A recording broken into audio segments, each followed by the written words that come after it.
Alright, we're going to be looking at some footage today of the NexGen team versus Sockeye.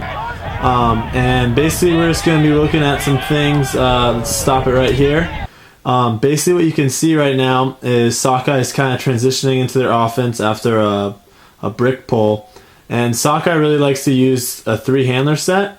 So you can see they really like to have a lot of space downfield for their cutters. So right now, the way it looks like they have three handlers, they have three guys in the mid, and I think another offensive player is kind of off screen here. So we'll play it back right now. And so now they're getting back into their horizontal offense, moving the disc up the line. We'll stop it again. Now they're in a two-handler set. They've gone away from their three-handler set, and they're still continuing to stay in that horizontal offense, okay? Now, NexGen's doing a pretty good job right now of putting pressure on Sockeye and not allowing them to really gain any extra yards. They got an upline cut previous, but they've kind of shut everything downfield for Sockeye. So we're looking again. Moves it up to Moses. Swings it over to Mike. And a deep shot goes up and goes over both their heads. Calling camp there for the NexGen defender. We'll stop it there. We'll actually go back so you can kind of see what happened. Basically, if you look at this clip, what happened is Mike throws it, and as he throws it, you can see there's separation between the defensive player Colin and the Sockeye player. However, Mike, if you play it on here, Mike doesn't really get that distance that he needs, and the Sockeye player has to pull up, and the taller camp defender makes the Sockeye player have to go up a little earlier than he would like to, and thus the disc goes over his head. So now we're going to see NexGen here with their offense. George Stubbs is going to have it, and right away they attack Sockeye's offense there, but a drop. And here's what I want to say about this. We'll pause it here.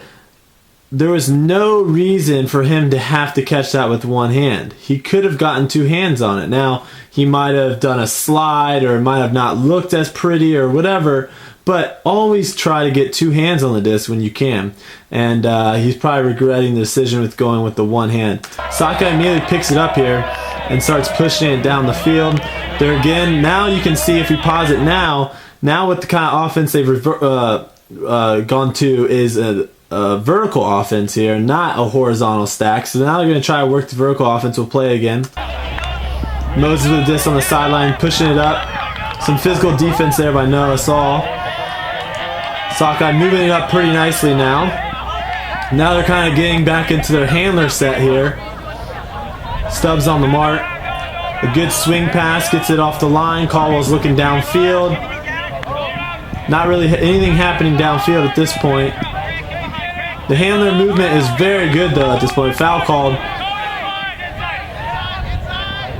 You can see they're breaking, and we'll pause it here. They're kind of just having to break the mark. They're not really getting any yards underneath on the force side. They're resorting to their handlers having to make good dump cuts to get good resets and also making those break throws. So we'll play it again. So now disc is kind of on the break side. They're moving it up a little bit here. There's a broken throw there. Another break, gets it right on the goal line, and then a push pass to Caldwell for the goal. See a replay here. Nice little push pass. So basically, guys, that's all we have for you today. If you enjoyed this, be sure to subscribe. Also, like and favorite this video and make a comment about what you think. If you missed the videos from the previous week, click on them, check them out, and on Thursday we'll have more in-game footage here with commentary for you guys. Alright, have a great day.